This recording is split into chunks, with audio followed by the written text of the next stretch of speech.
अस्सलाम वालेकुम। FSc pre medical के तमाम स्टूडेंट जो अब्रॉड से एमबीबीएस करना चाहते हैं उनको चाहिए कि पीएमसी की 1 अप्रैल 2022 की पॉलिसी को लाजमी व्यू करें। ठीक है, उसमें मैंने आपको पहले भी अपनी पिछली वीडियोस में भी बताता रहा हूँ कि पीएमसी ने अभी न्यू लिस्ट निकाली जिसमें उसने सिर्फ 55 कंट्रीज हैं जिनको रिकॉग्नाइज किया।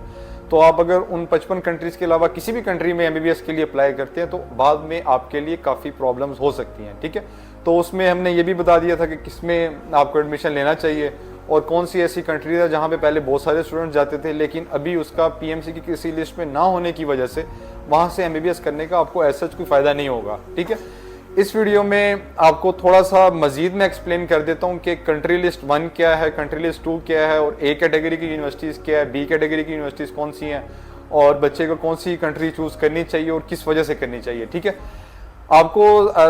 थोड़ा सा मैं बैकग्राउंड देता जाऊँ कि तकरीबन 1.5 साल से जब से पीएमसी आई है तो पीएमसी ने कई ज़्यादा न्यू रूल्स लेकर आई है, काफ़ी ज़्यादा न्यू इम्प्लीमेंटेशन हुई है रूल्स की, कई ज़्यादा पॉलिसीज़ बनी है, लेकिन अभी तक पीएमसी ना काफ़ी चेंजिंग्स करती है। पहले एक रूल लाती है, फिर उसको चेंज करती है, फिर उसको चेंज करती है और हर दफ़ा डेफिनेटली दे आर प्रोफेशनल्स और वो जो भी पॉलिसी लेकर आएंगे जाहिर है उनकी पूरी कोशिश होगी जिससे पाकिस्तान में जो मेडिकल के स्टूडेंट्स हैं उनको बेहतर से बेहतर एक किस्म का एक्सपोजर मिले। ठीक है, इसमें तो कोई शक वाली बात नहीं है, लेकिन फिर भी आपको थोड़ा सा बैकग्राउंड पता होना चाहिए कि भाई पहले तकरीबन 1.5 साल पहले पीएमसी जब आई उसने आते साथ ही जितनी यूनिवर्सिटीज़ थी, नॉट कंट्रीज, सिर्फ यूनिवर्सिटीज़ को डिवाइड किया ग्रीन लिस्ट,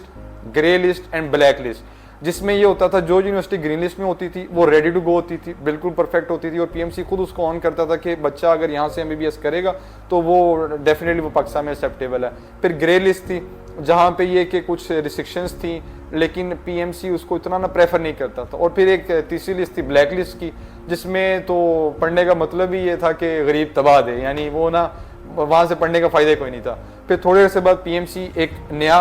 क्राइटेरिया लेकर आया,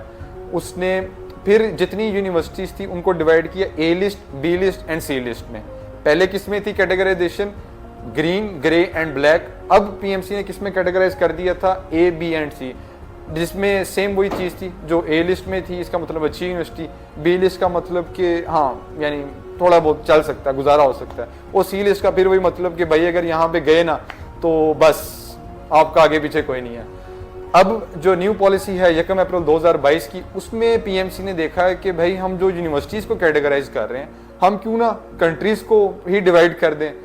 हम बजाय इसके कि एक एक यूनिवर्सिटी को उसका चेक करें, ये ना हो गलती से कोई ऐसी यूनिवर्सिटी ए लिस्ट में चले जाए जिसका कोई आगे पीछे ही ना हो, मे बी सी लिस्ट में कोई ऐसी यूनिवर्सिटी चले जाए जहाँ पे वाकई में अच्छी पढ़ाई हो लेकिन कुछ स्पेसिफिक क्राइटेरियाज पूरे ना होने की वजह से ये ना उनके साथ ज्यादती हो जाए। तो पीएमसी ने अब क्या किया, अब कंट्रीज़ को ही डिवाइड कर दिया country list 1 and country list 2 में। तो आपको पहले भी हम पिछली वीडियोस में भी कहते हैं कि इन दो कंट्रीज से हट के कोई भी कंट्री हो उसमें आपने बिल्कुल भी नहीं जाना। देखें आपको ये बड़ा सुनने में भी मिलेगा क्योंकि ये तो भी हमने अवेयरनेस प्रोग्राम स्टार्ट किया। इंशाल्लाह हमारा टारगेट है कम से कम 1.5-2 लाख जो एफएससी मेडिकल के स्टूडेंट्स हैं उनको एक एक चीज़ का पता हो, तो डेफिनेटली आपको काफ़ी चीज़ें ज़्यादा सुनने को मिलेंगी। तो नॉर्मल जो प्रैक्टिस में आपके सुनने में मिलेगी वो ये कि भाई पीएमसी तो आनी जानी है, पता नहीं गवर्नमेंट चेंज होगी तो नई पॉलिसी आ जाएगी, आज पीएमसी है कल पीएमडीसी है, फिर पीएमसी आ जाएगी, फिर पीएमडीसी आ जाएगी, ये चीज़ें तो चलती रहेंगी। आप आंखें बंद करके भाई ये 7-8-10 लाख रुपये पकड़ाओ में हम आपका ना ऐसी कंट्री में करवा देते हैं जो लिस्ट में तो नहीं है लेकिन फ्यूचर में वेरी मच चांसेस के वो किसी ना किसी लिस्ट में आ जाएगी। तो ये बातें ना बड़ी अभी नॉर्मल होंगी, आप मार्केट में भी सुनेंगे, डिफरेंट लोगों से भी सुनेंगे और कहेगा कि जिस तरह पीएमसी की पॉलिसी मैटर नहीं करती,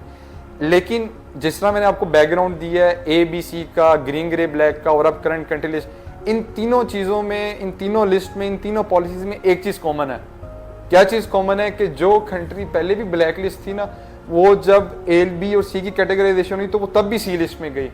अभी जब कंट्री लिस्ट 1 और 2 की लिस्ट बनी है तो अभी भी वो कंट्री लिस्ट से बाहर है। हो सकता है फ्यूचर में वो किसी ना किसी लिस्ट में भी 6 महीने बाद पीएमसी न्यू पॉलिसी लिया, very much possible, may be 2 साल लग जाए, मे बी 3 साल लग जाए, मे बी 5 साल लग जाए, मे बी 2 साल बाद वो रिकॉग्नाइज करे कंट्री लिस्ट 2 और 1 के अलावा जो जितनी भी कंट्रीज हैं यूनिवर्सिटी में भी कर ले, लेकिन हो सकता है 3 साल बाद फिर उनको लिस्ट से निकाल दे, तब कौन जिम्मेदार है?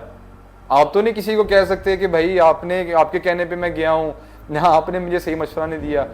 क्यों? क्योंकि पीएमसी की भाई वेबसाइट पर एक एक चीज़ क्लियरली लिखी हुई है, तो इस चीज़ की तो गारंटी कोई भी नहीं ले सकता। आपको खुद नहीं नजर आ रहा, आपको अल्लाह ने आंखें नहीं दी, आपको अल्लाह ने शऊर नहीं दिया, दिमाग आप अपना नहीं इस्तेमाल कर सकते कि भाई हर चीज़ एक आपको इजीली एक्सेस है और हर चीज़ आप देख सकते हो, तो आपको इतना भी श्योर नहीं है कि आपने क्या करना है या खुद फैसला क्या करना है। तो करंट हालात के मुताबिक जो बेस्ट ऑप्शन है वो यही है कि आप कंट्री लिस्ट 1 या कंट्री लिस्ट 2 में जाएं। इसके अलावा अगर आप किसी कंट्री में चले जाते तो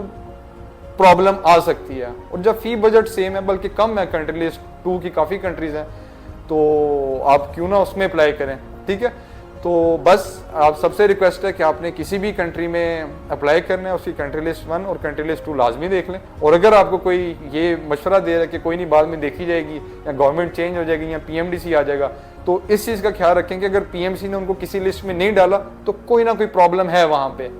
कोई ना कोई यहाँ तो इंफ्रास्ट्रक्चर का प्रॉब्लम है या हॉस्टल्स का प्रॉब्लम है या पढ़ाई का प्रॉब्लम है, कोई ना कोई इशू है लाजमी। तो इस चीज़ की वजह से आप अपनी लाइफ रिस्क पे नहीं लगा सकते। आपने 5-6 साल माशाल्लाह अच्छे खासे पैसे भी लगाने हैं, टाइम भी देना है, काफ़ी लोगों की आपसे उम्मीदें भी हैं, तो इसको प्रॉपरली यूटिलाइज करें। कोई और आपको क्वेश्चन हो तो काइंडली कमेंट सेक्शन में मेंशन कर दीजिएगा, हम ट्राई करेंगे कि एज सून एज पॉसिबल उसका आपको रिप्लाई करें। Thank you very much.